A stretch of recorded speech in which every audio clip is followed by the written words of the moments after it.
पहली बात तो मैं ये अर्ज कर दूं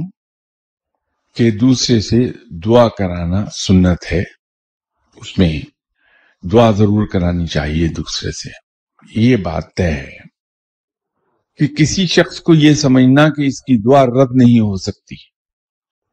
किसी शख्स के पास जाके घंटों इंतजार में बैठना, जिस बात से मैं ये कहता हूं कि हम लोगों के पास दुआ के लिए क्यों जाएं,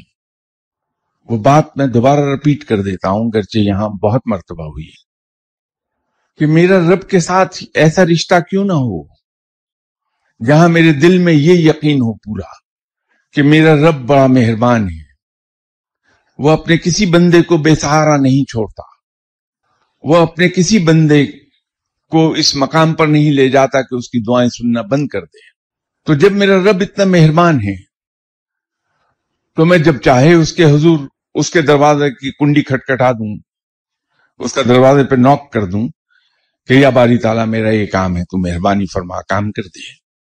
और इसमें कि मुझे ये अगर पता चले कि हसन अब्दाल की चोटी पर बैठा हुआ एक फकीर वो लोगों के लिए दुआ करता है और उसी दुआ अल्लाह सुन लेता है, और मैं लाहौर से अपने सारे काम काज छोड़कर हसन अब्दाल जाऊं और फिर उस पहाड़ी पर 1000 फुट मुश्किल से चढ़ूं और वहां जाके उस बंदे के इंतजार में घंटों बैठूं। भाई रब सबका है, आप जैसे नेक लोगों का भी है और मुझ जैसे गुनाहगार का भी है। वो अपने हर बंदे की दुआ सुनता है, कबूल फरमाता है।